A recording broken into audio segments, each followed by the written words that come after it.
J'ai une question à te poser. Est-ce que tu crois encore que la Terre est plate? Bah, ça tombe bien, moi non plus. Je te demande ça parce que la plupart des coachs prépa et kinés aujourd'hui voient encore l'endurance en deux dimensions. Et cette vision simpliste t'empêche d'obtenir les résultats que tu veux avec tes clients, tes athlètes et tes patients. Donc mon objectif aujourd'hui, il est très simple, c'est de te montrer qu'en ajoutant une petite pièce à ton puzzle de connaissances, tu peux ajouter une dimension entière à ta vision de l'endurance et maîtriser sa planification. Tu vas enfin voir l'endurance en 3D et ça va t'aider, si tu es coach, à parler du cardio avec confiance à tes clients et gagner en assurance dans ce que tu fais. Si tu es prépa physique, à faire progresser tes athlètes avec des séances adaptées et efficaces. Et si tu es kiné, physio, aider tes patients à revenir avec un meilleur cardio après leur blessure. Alors si tu en as marre d'être largué quand tu entends des termes comme VMA, VO2 max, entraînement polarisé, seuil et filière énergétique, installe-toi confortablement, sors ton carnet de notes et mets ton téléphone en mode avion pour ne pas être dérangé pendant cette présentation. Voilà le programme de ce qui t'attend aujourd'hui. Tu commences au level 1. On va essayer de t'emmener jusqu'au level Yoda dans cette présentation, mais on va éviter l'abysse du coach perdu. Et donc, pour ce faire, ce que j'ai fait, c'est préparer trois parties de cette présentation. La partie 1, la partie 2 et la partie 3 qui vont t'aider à élever tes connaissances et te donner les clés pour planifier l'endurance et obtenir les résultats que tu recherches. Donc voilà l'objectif du jour. Dans la première partie, on va exploser 5 mythes de l'endurance qui brident tes connaissances et te font penser que l'endurance, c'est compliqué alors que c'est complètement faux. Après cette première partie, tu vas gagner en perspective. Hein, c'est comme si tu vas voir la Terre depuis l'espace pour te rendre compte qu'elle n'est pas plate, qu'elle a bien trois dimensions. On va prendre un petit peu de hauteur. Et je veux que tu comprennes après cette première partie de manière simple des termes comme VO2 max, VMA, les filières énergétiques, les seuils pour que tu puisses avoir des conversations qui sont basées sur des connaissances solides. Et vu qu'on sera déjà en orbite, on ne va pas s'arrêter là, on va aller un petit peu plus loin. La partie 2, je vais te proposer la solution pour comprendre l'endurance, qui pour moi est le concept central pour ancrer toutes tes connaissances, un petit peu comme retrouver le soleil. Après, on fait une petite aparté ici. Si ça te dérange que j'utilise le mot cardio, je l'ai utilisé plusieurs fois déjà depuis le début de cette présentation, laisse-moi t'expliquer exactement pourquoi je le fais. Je le fais en connaissance de cause. Pendant longtemps, j'étais comme toi, je voulais tout le temps être technique avec les termes que j'utilisais, mais après plus de 10 ans de coaching et plusieurs années en tant que formateur, pour des coachs, pour des étudiants en BPGEPS, pour des staffs d'équipe de foot pro ou encore pour des pompiers professionnels, j'ai compris une chose très, très importante. Il faut apprendre à parler avec les termes que ton audience comprend déjà. Hein. Si tu peux te mettre à leur place et adopter leur vocabulaire, tu auras beaucoup plus d'impact et d'influence positive sur leur pratique. Alors, n'aie pas peur si j'utilise des termes très simples. C'est pour t'aider à mieux communiquer avec tes clients, athlètes et patients. Parce qu'avoir un langage compliqué, ça ne veut pas dire que tu comprends mieux les choses. Au contraire. Et enfin, dans la troisième partie de cette présentation, je te montrerai exactement comment j'aborde la programmation de l'endurance pour tous les niveaux et pour tout type de sportif. Je te partagerai un système simple qui a fait ses preuves, qui est à l'intersection des connaissances scientifiques actuelles et de la pratique de terrain, parce que même si j'adore les études scientifiques, des sportifs, ils ne vivent pas dans un labo et on a besoin de solutions concrètes et pratiques pour les faire progresser. Mais avant d'attaquer cette première partie et démonter quelques mythes en ta compagnie, je me présente rapidement. Si tu ne me connais pas, je m'appelle Sean, j'ai 36 ans. Je suis préparateur physique à la base et formateur aujourd'hui pour des professionnels comme toi pour essayer de simplifier l'endurance, la rendre accessible et faire en sorte que tu puisses obtenir les vrais résultats que tu recherches avec les gens que tu encadres. J'ai commencé à coacher au Canada en 2015. Puis j'ai basculé sur la préparation physique, rugby, la voile ou encore les sports de combat. Et ces dernières années, je me suis spécialisé dans l'endurance avec plus de 500 tests physiologiques à mon actif sur tout type de sportifs, de débutants jusqu'à des athlètes professionnels dans des dizaines de sports différents. Et aujourd'hui, je me concentre sur la vulgarisation de l'endurance, la formation pour essayer de transmettre tout ce que j'ai appris et t'aider à être plus confiant avec ton propre travail. Donc, comme promis, on engage les festivités et on est parti pour la première partie de cette présentation où on va démonter ensemble les 5 mythes de l'endurance qui brident ta vision. Le premier mythe, c'est celui que la VMA est la vitesse à laquelle tu atteins ton VO2 max. Alors, deux termes qui peuvent paraître un peu compliqués. On va commencer très simple. On va simplement définir les termes. VMA, ça veut dire quoi? Si tu le sais, tu peux le noter sur ton petit carnet. VMA, ça veut dire vitesse maximale aérobie. Elle s'exprime soit en kilomètres-heure, soit en minutes par kilomètre. Et on entend souvent que c'est la vitesse à laquelle on atteint son VO2 max. C'est la vitesse à laquelle il faut s'entraîner pour développer sa consommation maximale d'oxygène. On y vient. VO2 max, c'est la consommation maximale en oxygène. Et on peut l'exprimer avec deux unités, soit de manière absolue, et on exprime ça en litres par minute, c'est-à-dire les litres d'oxygène que ton corps consomme par minute, ou dans l'unité relative, et là on va utiliser des millilitres par kilo par minute. Et en gros, pour convertir l'une à l'autre, si tu prends par exemple 4 litres d'oxygène consommés par minute et que tu fais 80 kg de poids de corps, eh ben on divise les 4000 millilitres, 4 litres, c'est 4000 millilitres, on divise ça par 80 et on se retrouve avec 50 millilitres par kilo par minute, donc un VO2 max de 50. Donc voilà pour ces deux unités. Et typiquement, ce qu'on entend, c'est que le mythe ici, c'est que tu as un test VMA, d'accord? Il y a différents formats de tests, mais typiquement, on a soit un test de 6 minutes, un test demi-Cooper, soit un test progressif comme un VAMEVAL. Et à partir de ce test, eh ben, on va déterminer donc une vitesse. Cette vitesse de course, si on parle de la course à pied, et sache que tout ce que je dis là sur la VMA peut se transcrire sur le vélo si on parle de PMA. Dans ce cas-là, on parlera de puissance maximale aérobie. Donc la VMA, on a ces deux types de tests communément. Et disons que ton sportif, il fait un test de VMA et il arrive avec une VMA à 12 km/h ou à 5 minutes par kilomètre. Typiquement, on dit que c'est à partir de cette vitesse qu'on va atteindre son VO2 max. Alors que, on va le voir dans un instant, c'est pas exactement comme ça que ça se passe. Et après, il y en a qui vont encore plus loin et qui commencent à déterminer soit des zones d'entraînement, soit des allures de course par rapport à cette VMA. Tu as déjà entendu, par exemple, que l'allure sur un 10 km, elle représente à peu près 90% de la VMA. Ou alors que ta vitesse moyenne sur un marathon, c'est 80% de la VMA. Ou alors c'est ton allure semi-marathon. On ne sait pas trop. Ça dépend un peu des sources. Si tu cherches un peu, tu vas voir que pas tout le monde est d'accord sur les pourcentages. Et je peux te dire qu'il y a une bonne raison pour ça. Il y a une bonne raison pour ça, c'est parce que, comme tu le vois sur ce slide, c'est un mythe. Ce n'est pas comme ça que ça fonctionne. On ne peut pas prendre des pourcentages fixes par rapport à une VMA pour déterminer des allures de course. Déjà, si on veut corriger un petit peu les choses, on sait que le VO2 max, on peut l'atteindre en dessous de la VMA.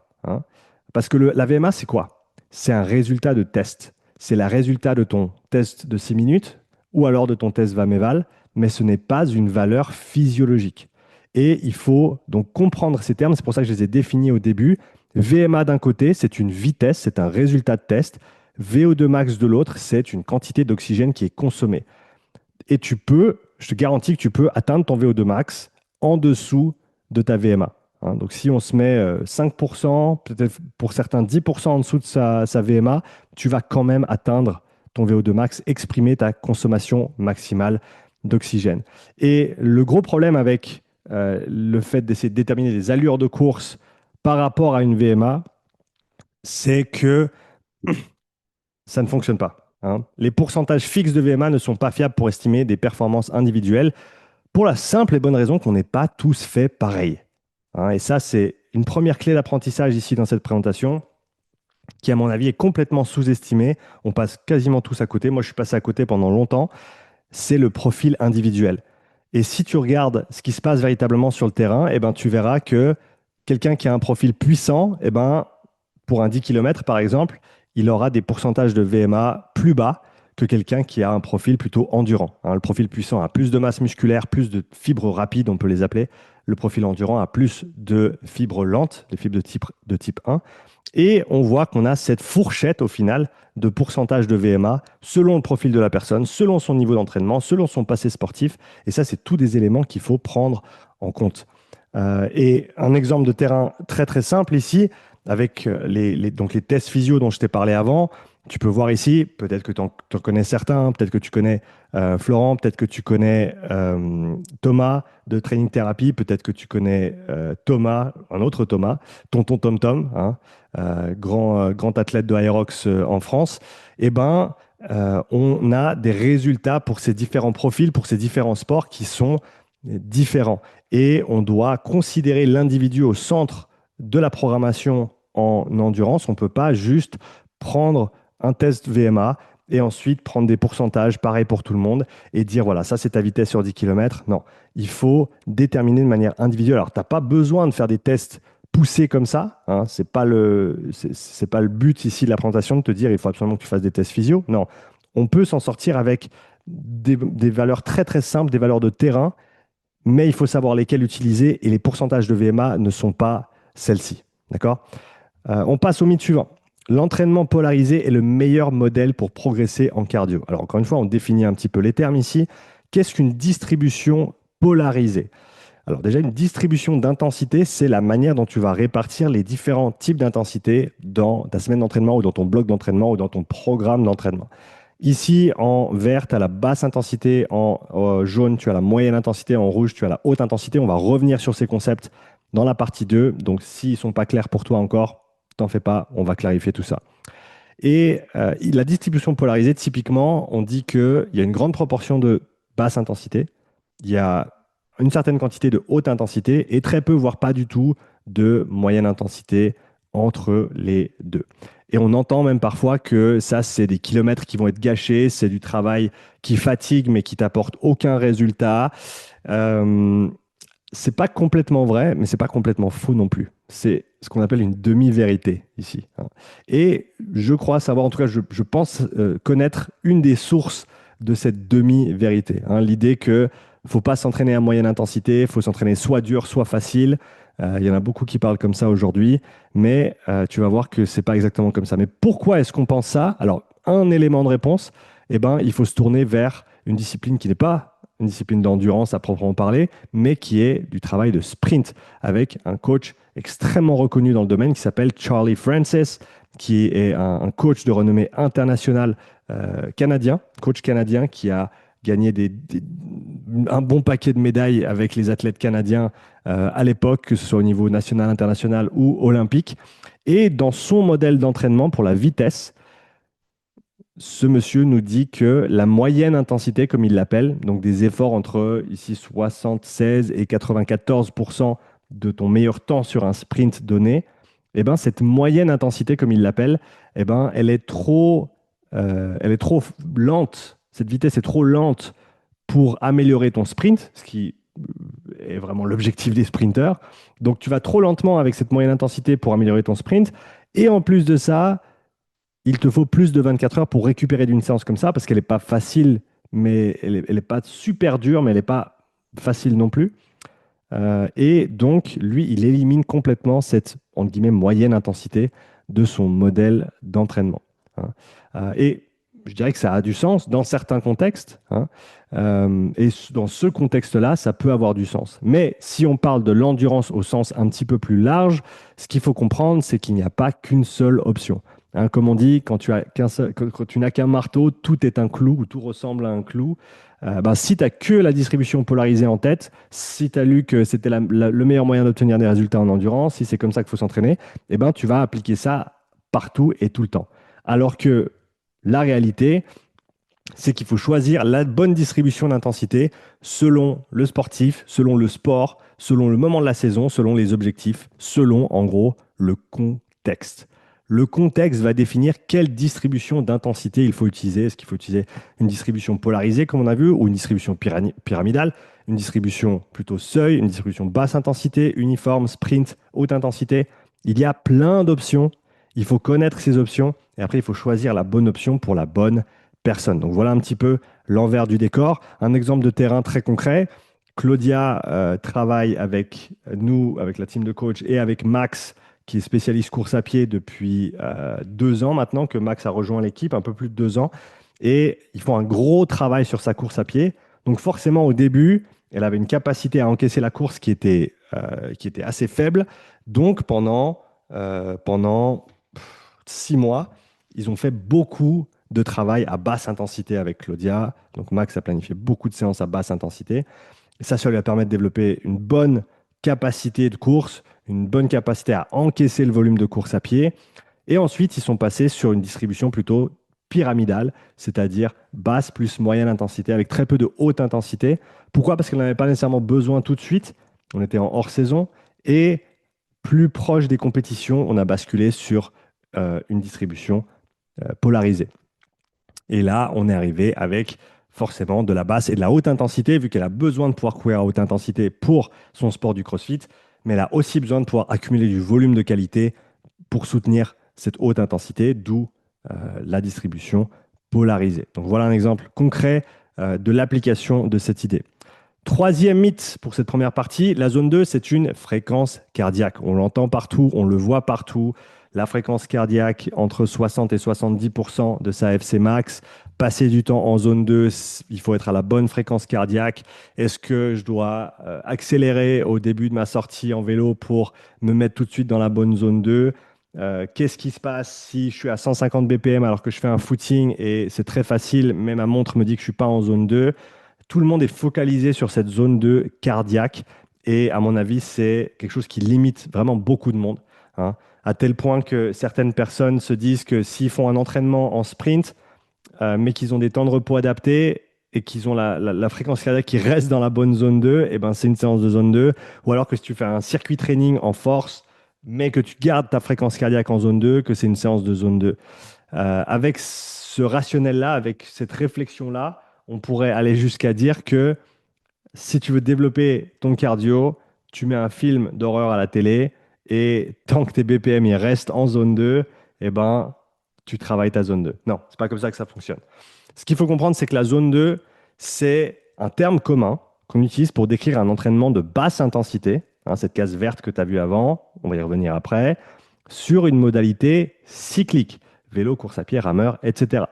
Parce que ça va engendrer certains effets sur le corps, certaines adaptations, et c'est ça qu'on recherche avec la zone 2. En plus du fait que la zone 2, c'est entre guillemets facile, donc ça va pas avoir de gros impacts au niveau nerveux, au niveau structurel, au niveau métabolique, et tu peux en faire plus que ce que tu peux faire par exemple en haute intensité, hein. Et avec cette zone 2, on va chercher à développer les mitochondries, les capillaires sanguins autour de des fibres musculaires, ça veut dire qu'on peut apporter plus de nutriments, plus d'oxygène aussi, très important, on y revient après. Utiliser plus de graisse, hein. Et pourquoi faut utiliser des graisses? Pas pour la perte de poids, mais pour être efficient au niveau métabolique. Parce qu'au final, tes réserves de graisse sont beaucoup, beaucoup plus grandes, 30 à 50 fois plus grandes que tes réserves de sucre. Alors que si tu dépends uniquement des sucres pour tes efforts, eh ben, tes réserves sont très, très petites. Tes réserves de glycogène peuvent vite s'épuiser. C'est pour ça que la majorité des gens tapent le mur au marathon, le fameux mur à 3 heures. Eh ben, typiquement, c'est parce qu'ils n'ont plus de réserve de glycogène, ils ont mal géré leur alimentation et ils n'ont pas le bon conditionnement pour tenir ces vitesses, hein. Donc avec la zone 2, on améliore notre capacité à utiliser des graisses et on épargne, comme on dit, notre glycogène, nos sucres, pour pouvoir durer plus longtemps. Et on va avoir des effets positifs sur le système cardiovasculaire, bien entendu, un cœur qui s'élargit, on appelle ça l'hypertrophie excentrique du ventricule gauche, et tous les autres bienfaits que l'on connaît de la zone 2, hein. Et quand je donnais une journée de formation dans le BPGEPS de mon collègue Sylvain, j'espère que tu vas bien Sylvain, chez Formapi à Mâcon, beaucoup, beaucoup de questions des élèves sur cette fameuse zone 2 et vraiment tout centré sur la fréquence cardiaque. Mais je pense que c'est important de sortir un petit peu de ce trou de souris et de pas juste penser à la zone 2 comme quelque chose de cardiaque. Je sais que c'est difficile parce que on a le mot cardio, cardiovasculaire, et quand on fait du cardio, on veut améliorer son cœur. Et oui, bien sûr, le cœur, je l'ai dit juste avant, c'est un paramètre important du développement que tu vas faire, mais il faut penser à tout le reste, toutes les autres choses qui se passent dans le corps, hein. Le fait que sur une modalité cyclique, donc vélo, course à pied, rameur, comme je l'ai dit avant, on a un flux sanguin qui est constant, on a cette tuyauterie qui est remplie au final, hein, notre système vasculaire qui est stimulé, qui va mieux s'ouvrir, se vasodilater pour laisser passer cet oxygène, laisser passer ce sang oxygéné. On a ces capillaires qui vont se développer, on a les bienfaits au niveau du système nerveux aussi. On a toute la part hormonale qui a un effet positif également. Donc il faut penser au-delà de la zone 2 cardiaque et il faut avoir une perspective un petit peu plus large sur les choses. Quatrième mythe, on avance. Il y a plein de seuils physiologiques différents. Tu les as peut-être déjà entendus. Les seuils ventilatoires, les seuils lactiques, le seuil aérobie, la vitesse critique, le point de compensation respiratoire, le seuil anaérobie, le seuil des échanges gazeux. Mais comment on peut faire pour expliquer simplement tous ces termes qui semblent se contredire parfois et comment faire sens de tout ça, hein. Mon objectif ici, c'est vraiment d'essayer de te montrer que c'est pas si compliqué que ce qu'on pense, hein. Parce que moi aussi, j'étais perdu au début avec tous ces termes, toute cette terminologie, tous ces trucs un peu techniques. Eh ben, je vais vraiment t'aider ici, je vais te simplifier la vie. La réalité, c'est qu'il n'y a que deux seuils. Et un seuil, c'est quoi? Un seuil, c'est un point qui indique un changement d'état interne. On va parler d'homéostasie dans la partie 2, tu verras, on va simplifier ça. Et c'est lié à l'intensité d'effort. D'accord? Je le répète, il n'y a que deux seuils. Rappelle-toi juste de ça. Seuil 1, seuil 2. Pour l'instant, tu n'as pas besoin de connaître tous les termes techniques. Il faut juste comprendre qu'il y a deux seuils. Et les différents termes que je t'ai montrés juste avant et que tu as sûrement déjà entendu plein de fois, ils sont liés aux différentes méthodes de mesure qu'on utilise pour déterminer ces seuils. Les seuils ventilatoires se déterminent avec des échanges gazeux. Les seuils lactiques se déterminent avec une mesure de lactate. La vitesse critique, la puissance critique se déterminent avec des tests de terrain, hein. Tout ça, il faut savoir simplement le contextualiser, mais l'important, c'est de se rappeler qu'il n'y a que deux seuils, hein. Et d'ailleurs, on a mis ça en pratique quand j'étais allé bosser avec Baptiste et avec le staff du stade de Reims. On avait mis en place un test de lactate pour justement déterminer les seuils, les deux seuls qui existent dans un contexte de football, hein. Comment est-ce qu'on peut faire un test qui est adapté au foot et qui va nous permettre d'avoir des données qui nous aident à individualiser les entraînements, nous aident à rendre nos joueurs de foot mieux conditionnés. Cinquième mythe, on arrive gentiment à la fin de cette première partie. Lorsque tu fais un sprint, tu entraînes ta filière anaérobie à lactique, hein. Ça, on l'entend encore et encore. Cette fameuse filière anaérobie à lactique qui intervient dans les premières secondes de l'effort et qui ensuite s'estompe, c'est ce qu'on entend souvent, hein. Et pour aller un petit peu plus loin là-dedans, on a donc la réaction, la filière de la phosphocréatine, anaérobie à lactique, qui va venir alimenter les contractions musculaires, hein. On a besoin d'ATP pour faire fonctionner nos muscles.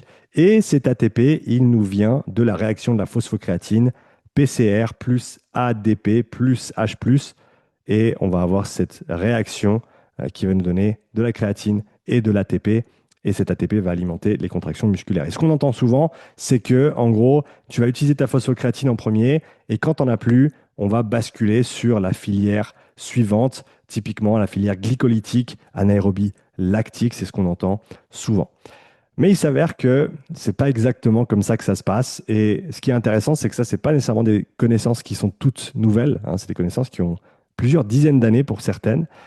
Et on sait maintenant que oui, la phosphocréatine, c'est un tampon énergétique, c'est comme une réserve. Imagine une baignoire qui est pleine lorsque tu es au repos. Et dès le moment où tu commences l'effort, c'est comme si tu enlevais le bouchon de la baignoire et la baignoire commençait à se vider. Donc, c'est ta réserve énergétique, en fait, ton tampon énergétique dans ta fibre musculaire, dans tes cellules. Mais c'est pas comme si on vidait la baignoire, après elle était vide et après on passait sur, par exemple, un autre bocal ou un autre seau qui va nous donner de l'eau encore pour alimenter les contractions musculaires. Non, on a cette baignoire qui est pleine au début de l'effort, on a cette réserve de phosphocréatine qui est pleine, comme la batterie que tu vois ici.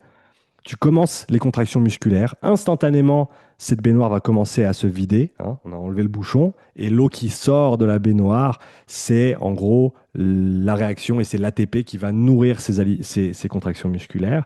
Mais plutôt que de vider la baignoire et de passer à autre chose, eh ben, on va faire quoi? On va ouvrir le robinet. On va ouvrir le robinet. Le robinet, c'est quoi?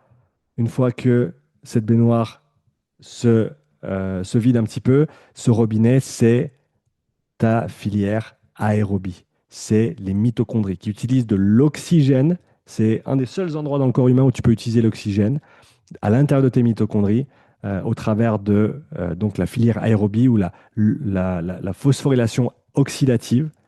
Et c'est ce processus-là qui va remplir la baignoire. Hein, donc les mitochondries, c'est ton robinet. La phosphocréatine, c'est l'eau dans la baignoire. Et c'est tes mitochondries qui remplissent ta réserve de phosphocréatine. Et ça, en permanence. Ça veut dire que sur un effort de 10 secondes, la phosphocréatine et la filière aérobie sont actives. Sur un effort de 6 heures, la phosphocréatine et la filière aérobie sont actives également. La phosphocréatine ne s'arrête jamais en fait, parce que c'est toujours le moyen le plus proche des unités contractiles, myosine, actine. Hein, tu en as entendu parler, les filaments qui viennent s'attacher et se contracter et littéralement contracter ta fibre musculaire. Et ben pour alimenter ça, il faut de la phosphocréatine, mais pour recharger la phosphocréatine, il faut le système oxydatif. Ces deux sont liés, ne fonctionnent pas l'une sans l'autre. Alors, non, c'est pas vrai. La filière oxydative, les mitochondries, elles peuvent fonctionner toutes seules. Elles n'ont pas besoin de la phosphocréatine. Mais la phosphocréatine, cette fameuse filière anaérobie alactique, a besoin de l'oxygène.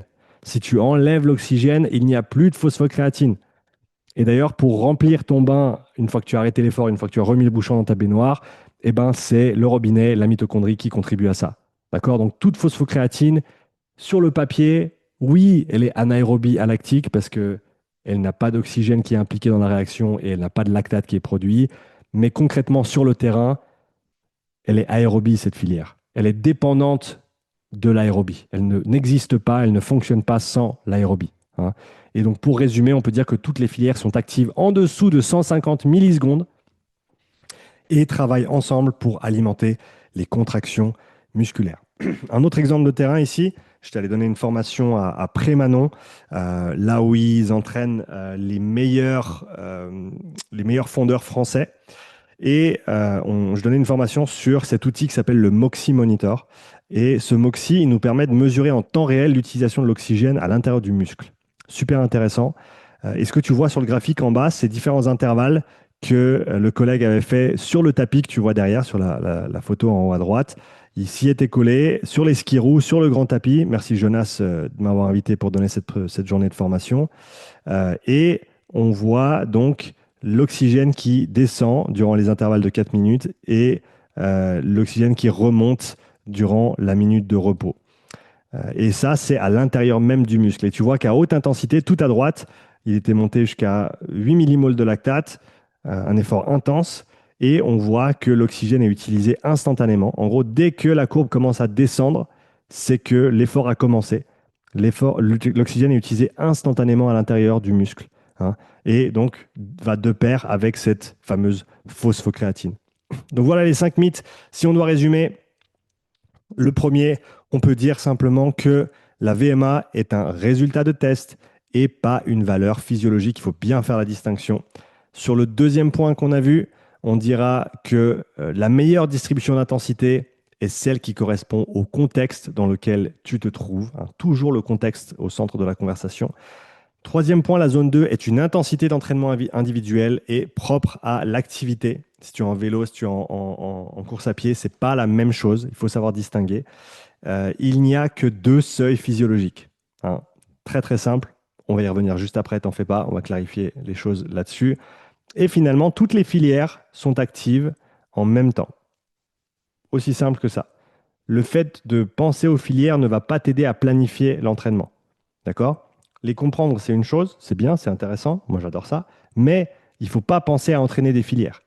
Il faut penser autrement. Et c'est ce qu'on va voir juste après. Bravo, tu as atteint le niveau 2. Tu vois maintenant la Terre en 3 dimensions. Hein, et tu te demandes peut-être, ok, c'est cool, Sean, on a cassé des mythes, mais qu'est-ce qu'on fait avec tout ça?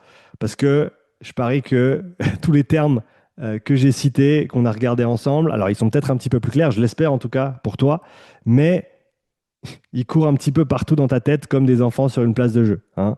Eh bien, c'est l'heure de sonner la cloche, c'est l'heure de faire tout rentrer dans l'ordre. Et pour ça, on passe à la deuxième partie, le concept central pour ancrer tes connaissances de l'endurance, hein. Et ce qui est cool, c'est que tu n'as pas besoin d'un doctorat en physiologie pour comprendre cette partie-là. Je vais la rendre la plus simple possible, hein, parce que pour l'instant, alors tu as la vue 3D de la Terre, mais si tu continues sans être attiré par quoi que ce soit, eh ben, tu vas te perdre dans l'espace. Donc là, mon objectif, c'est de faire en sorte qu'on arrive à trouver un petit peu l'anneau, hein, qui va contrôler tous les autres anneaux, et faire en sorte qu'on puisse comprendre comment la Terre tourne et comment les concepts de l'endurance tournent autour de ce soleil. On va trouver le soleil, hein. Le système solaire du cardio n'aura plus aucun secret pour toi après cette deuxième partie. Mais pour comprendre ce concept, il y a un concept central qu'il faut absolument comprendre. Je vais essayer de te l'expliquer de manière très très simple avec une analogie qui a pas grand-chose à voir. Note que, tu verras, on va parler de température et on va revenir sur la température plus tard. Ça, c'est quoi? C'est un thermostat. Et c'est quoi son travail dans une maison? Hein, c'est de maintenir la température dans une certaine fourchette, hein. Si tu as une maison qui est bien équipée, tu peux dire par exemple, je veux que la température reste entre 18 et 22 degrés Celsius. Si la température de la maison tombe en dessous de 18 degrés, qu'est-ce qui se passe? Eh ben, le thermostat va le sentir, le chauffage va s'allumer pour ramener la température de la maison dans cette fourchette entre 18 et 22. Si tu passes en dessus de 22, eh ben, peut-être que tu as une clim et cette clim, elle va s'enclencher pour ramener la température dans la fourchette. Eh ben, ce qu'il faut comprendre, c'est que pour arriver à ce concept central de l'endurance, celui autour duquel tout va graviter, il faut comprendre le principe de l'équilibre interne, l'homéostasie, comme on l'appelle, hein. Et donc, dans le corps humain, on a un équilibre qui est maintenu à tout moment, hein. Quand tu attrapes un virus, ton corps réagit avec de la fièvre, ça élimine le pathogène pour revenir à l'équilibre interne, hein. Tu manges, tes niveaux de glycémie dans le sang augmentent, ton pancréas sécrète de l'insuline pour que le sucre puisse être absorbé, stocké, utilisé par tes cellules, retour à la normale.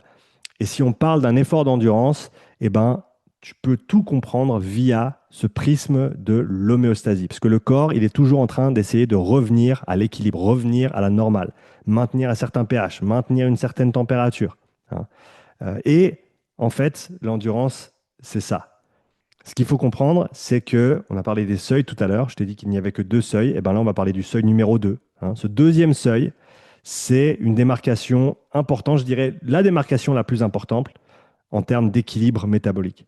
Ce que je veux dire, ici, tu vois le spectre d'intensité, hein, de gauche à droite, basse intensité à gauche, très haute intensité à droite. Donc, on peut imaginer, si on prend de la course à pied, tout à gauche, tu marches, tout à droite, tu sprintes à fond. Donc, tu ne vas pas sprinter très longtemps, mais c'est l'effort le plus intense que tu puisses produire. Si on prend le vélo, tout à gauche, tu es à l'arrêt ou presque, et tout à droite, c'est le sprint le plus intense que tu puisses faire, qui va durer quelques secondes forcément, mais voilà le spectre d'intensité, hein, qui peut être exprimé en vitesse ou en puissance. Et ce seuil 2 qui vient découper ce spectre, pas tout à fait au milieu, mais pour comprendre ici, on va simplifier, et c'est en gros le point où tu bascules d'un état interne stable à gauche à une perte de l'équilibre interne. En gros, il y a une intensité pour chacun qui est la transition entre je fais un effort physique et je peux maintenir mon équilibre interne, mais lorsque tu vas au-delà de cette intensité, au-delà de cette vitesse en course à pied, au-delà de cette puissance en vélo, eh ben, tu ne peux plus maintenir cet équilibre interne, hein. C'est trop dur pour ton corps de maintenir tout ça, et donc tu ne dois pas t'arrêter tout de suite, mais tu vas devoir ralentir à un moment donné, hein. Et ça, c'est le concept central pour tout comprendre en endurance. On peut même aller un cran plus loin, rajouter un petit peu de détails. On voit maintenant 4 cases, et ça, on va appeler ça des niveaux d'intensité pour parler simplement, mais le terme technique, c'est des domaines d'intensité. Mais encore une fois, pour toi, le langage que tu dois utiliser, c'est les niveaux d'intensité. Il y a 4 niveaux d'intensité.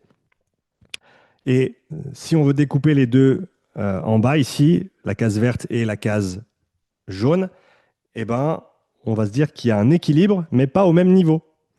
Qu'est-ce que je veux dire par là? Ce que je veux dire, c'est qu'à basse intensité, dans la case verte, c'est le muscle qui va gérer toute la charge métabolique. Alors oui, ton cœur, il fonctionne, le reste du corps, il est impliqué aussi, mais métaboliquement parlant, ton muscle ou tes cellules peuvent gérer en fait la charge de travail. C'est ça qui fait qu'à basse intensité, quand tu mesures le lactate dans le sang, tu as des niveaux qui sont très très bas. Pourquoi? Parce que tout le lactate qui est produit à l'intérieur de tes muscles, il peut être recyclé par tes mitochondries. Hein, tu vois comme les différents concepts commencent à venir se joindre, se mettre ensemble.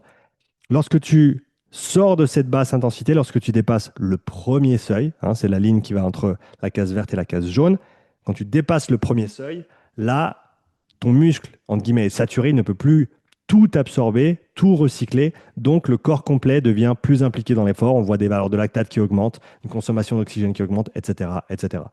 Jusqu'au seuil numéro 2, et à partir du seuil numéro 2 et au-delà, le corps ne peut plus maintenir l'équilibre interne. Hein. On a un delta trop important entre l'apport et l'utilisation de l'oxygène. On n'arrive plus à apporter assez d'oxygène par rapport à tout ce qui est utilisé. En sachant que plus tu fais un effort intense, plus tu utilises d'oxygène. Et j'ai trois analogies qui peuvent t'aider à comprendre ce concept. D'abord, il y a les quatre états de la matière. Je t'avais dit qu'on revenait à la température, on y est. C'est quoi les quatre états de la matière? Si on pense à l'eau, par exemple, eh ben, en dessous de 0 degré Celsius au niveau de la mer, l'eau est sous forme, tu l'auras trouvé, solide.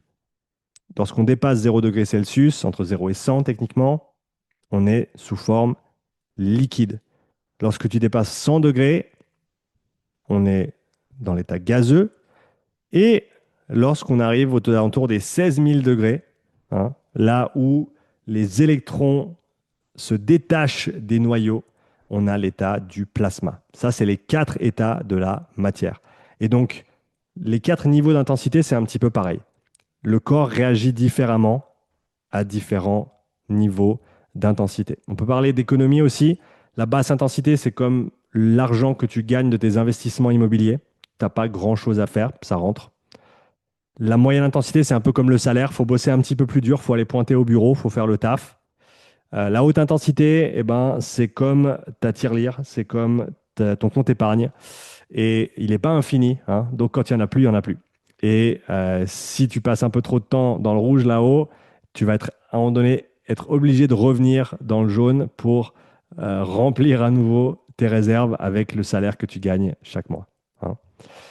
Ou alors la laisse du chien, je l'aime bien celle-là. À basse intensité, la laisse, elle est détendue, comme on dit dans le sud. Gros respect pour toute la culture du rugby dans le sud de la France. J'ai eu l'opportunité quand j'étais plus jeune de jouer avec pas mal de personnes qui venaient de ce coin du globe. Super sympa. La moyenne intensité, tu vois que la laisse, elle est tendue.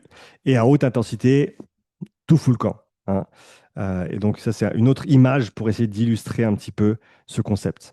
Maintenant, si on veut mettre des termes, eh ben, on va appeler ça la basse intensité, la moyenne intensité, la haute intensité et la très haute intensité. Si tu t'intéresses à la recherche, si tu lis des papiers sur la physiologie de l'exercice, tu retrouveras les termes moderate domain, heavy domain, severe domain, extreme domain.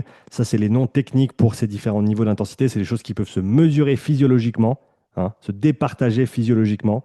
D'ailleurs, c'est pour ça une des raisons pour lesquelles on fait des tests physio.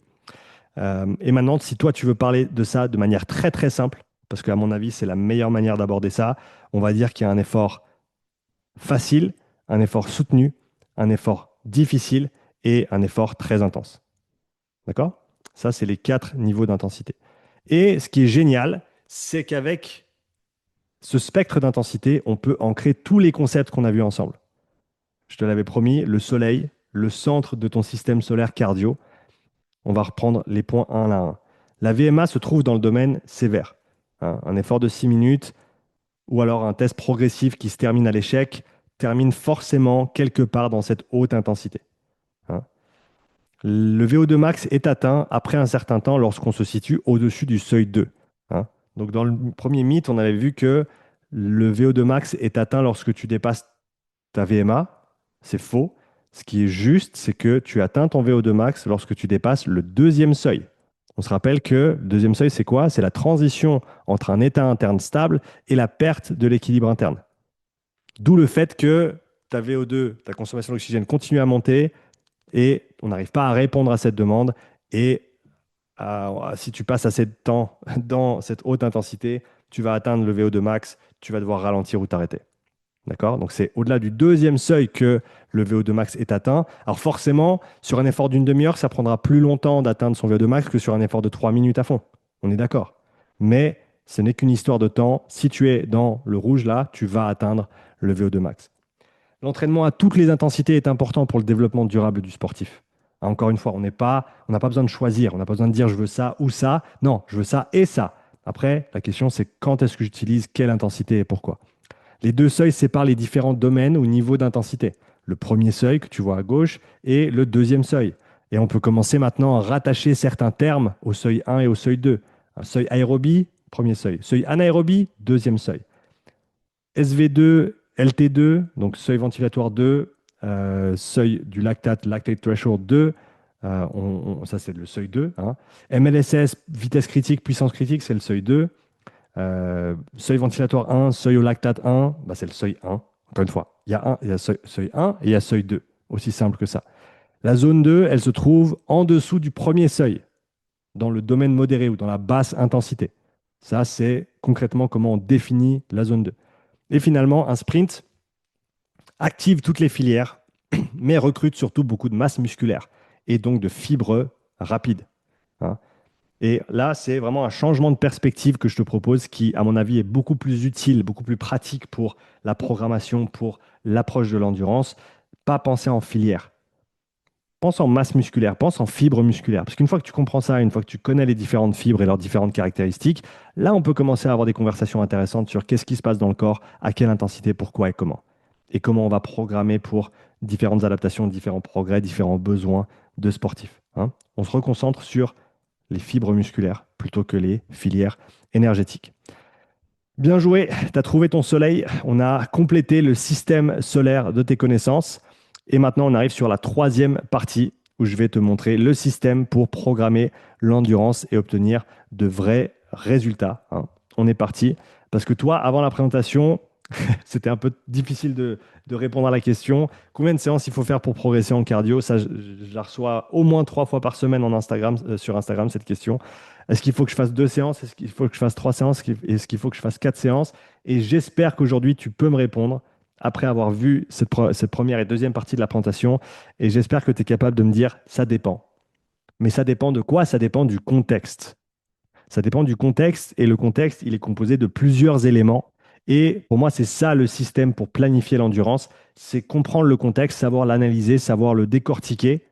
Et à partir de ça, on peut créer des plans d'entraînement, on peut écrire des programmes, on peut avoir des résultats, on peut faire des tests de terrain, on peut faire des tests progressifs, on sait quel test effectuer parce qu'on connaît les besoins du sportif, on sait analyser le sport. Donc les différents éléments du contexte, la physiologie de base. On en a vu un petit peu aujourd'hui avec cette histoire de filière, avec cette histoire de mitochondrie, de fibres musculaires, comprendre les fondamentaux de la physiologie. Hein. Pas pour avoir un doctorat, pas pour l'expliquer avec des termes compliqués, mais savoir comment les choses fonctionnent à la base.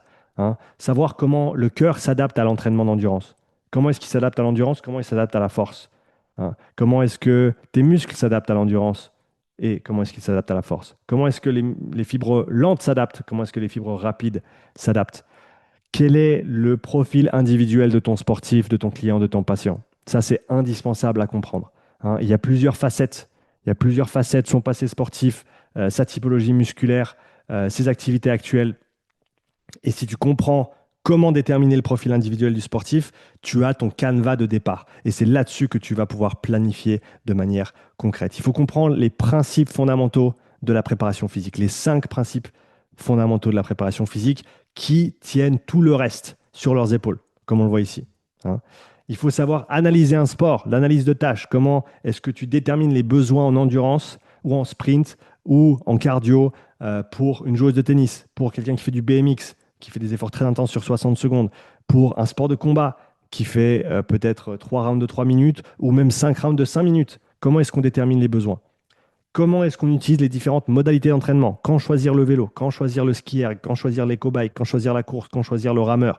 Quels sont les points forts et les points faibles de ces différentes modalités? Quelles sont les considérations métaboliques, nerveuses, structurelles que l'on doit connaître pour prendre les bonnes décisions?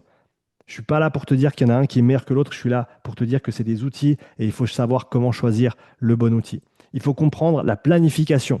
comment tu séquences des blocs d'entraînement, phase générale, phase spécifique, pour arriver à une compétition, à une performance, ou alors pour les personnes qui pensent plutôt santé, comment est-ce qu'on organise la saison de manière structurée pour travailler sur différentes qualités, avoir différents focus au fil du temps. Comment est-ce qu'on crée un macrocycle, comment est-ce qu'on crée un mésocycle, comment est-ce qu'on crée un microcycle, hein? Comment est-ce que le corps s'adapte à différentes intensités d'entraînement? Quelle est la courbe d'adaptation, hein? Comment est-ce qu'on fait une évaluation cardio sur le terrain? Quel test utiliser? On a vu le test VMA, c'est un test. Il y a des dizaines de tests différents. Comment choisir le bon test? Et forcément, comment périodiser? Comment planifier dans le temps avec les bonnes distributions d'intensité, les bonnes séances pour avoir les progrès que l'on recherche, hein. Et avec tout ça, eh ben, tu pourras savoir exactement comment programmer les différentes séances d'endurance pour tous les niveaux, pour tous les sports, que tu sois coach sportif, prépa physique, kiné, ostéo ou même médecin, hein. Quand est-ce qu'il faut faire des séances comme ça, un peu mixtes, over-under, on les appelle? Quand est-ce qu'il faut faire du fractionné court? Quand est-ce qu'il faut faire de la zone 2?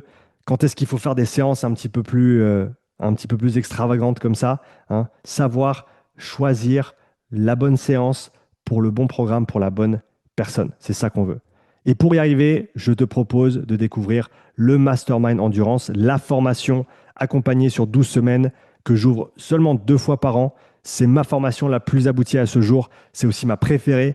Donc, je t'ai préparé une petite vidéo de moins de 2 minutes pour en savoir plus. Alors, ne bouge pas et regarde ça. Le Mastermind Endurance, c'est pour les coachs prépa physique kiné qui souhaitent comprendre et programmer l'endurance pour leurs sportifs, athlètes, patients. C'est comme si on était à l'école, mais en distanciel. Ça permet de se former plus rapidement et de la meilleure des façons. La mise en pratique tout de suite, ça quand tu es professionnel, c'est vraiment top. Ça rend les choses beaucoup plus simples quand on se pose devant une feuille pour écrire un programme. Le fait d'essayer de synthétiser toute ma pensée autour de l'endurance sur 12 semaines de formation. Tu as donné aussi une formation qui était pour moi très claire, sans trop d'informations. Tu as un support vidéo, tu as un support écrit, tu as un retour. Le fait aussi d'avoir chaque semaine un chapitre, t'es pas noyé dans une masse d'infos dès le départ. Là, ça arrive au compte-gouttes. La plateforme, elle est intuitive, il y a juste à cliquer, tout est à dispo. Avec les retours qui ont été extrêmement positifs. En termes de formation, sur tout ce que j'ai fait, c'est la meilleure structure que j'ai eue. Pour moi, c'est la meilleure formation que j'ai faite à l'heure actuelle. J'ai rien à dire sur ta formation parce qu'elle est vraiment très bien. Je suis très satisfait. Ça donne toutes les cartes en main d'un point de vue planification de l'endurance. Je travaille plus au hasard. Plus d'assurance et me sentir plus pro dans ce que je proposais. N'importe quel coach qui s'intéresse à l'entraînement, je pense qu'il a tout intérêt à faire ce mastermind. Et c'est via l'échange, via les questions qu'on peut vraiment faire une différence. Et puis cette dynamique qu'on a eue au niveau du groupe et qu'on continue à avoir aussi, franchement c'est top. C'est pas juste des vidéos à regarder, c'est un groupe. Il y a un groupe WhatsApp, il y a un groupe d'échange tous les dimanches soirs où on discute, où on se pose des questions, où on se challenge un petit peu. Le fait d'avoir un groupe, d'avoir les réunions le dimanche, d'avoir vraiment des vrais exercices à faire pratiques. C'est ce suivi-là, en fait, d'avoir ces rendez-vous réguliers, ça aide à s'investir un peu plus. On s'entraide parce que ensemble on va plus loin. Maintenant, avec les connaissances que j'ai au niveau du mastermind, ça me permet aussi de voir tout de suite si on va dans la bonne direction ou non. Je me casse plus la tête, je vais beaucoup plus vite à faire mes programmations. Je vois avec mes clients que tout de suite, en fait, ça fonctionne. Et du coup, c'est plus facile de répondre aux questions, de dire, voilà, tu vas faire telle séance, ça va t'apporter à court terme et à long terme ça et ça. Et essayer de maintenir le plus possible cet aspect communautaire, créer une communauté de gens qui veulent réfléchir, qui pensent pas nécessairement tous la même chose, mais qui ont envie de se challenger, et de réfléchir et d'avancer pour être meilleurs et essayer de faire un meilleur travail.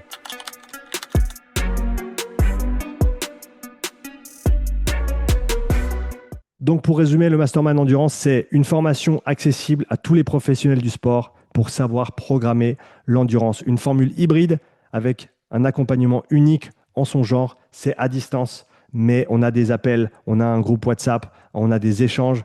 Le groupe d'échange, on a de la théorie, on a des exercices pratiques et surtout des réponses à toutes les questions. Je suis là, je suis présent dans la formation. On se voit tous les dimanches soirs pour le call. On se parle sur le groupe WhatsApp. Tu me vois tous les jours dans la théorie que je te donne chaque semaine. Et si toi aussi, tu veux enfin être confiant avec la programmation de l'endurance, si tu veux offrir de vrais résultats à tes coachés, si tu veux améliorer la qualité de tes prises en charge, pouvoir augmenter tes tarifs et, faut pas se le cacher, mieux gagner ta vie avec le coaching de par cette compétence autour de l'endurance, n'attends pas, clique sur le bouton sous cette vidéo. Ça va te permettre d'en savoir plus sur ce mastermind, de regarder des dizaines de témoignages, de connaître le contenu exact de chaque semaine et et si tu le souhaites, si tu veux aller plus loin, remplir le formulaire de préinscription. Je prendrai contact avec toi et tu pourras rejoindre la saison suivante. Merci d'avoir regardé cette présentation et je me réjouis de te voir dans le Mastermind Endurance.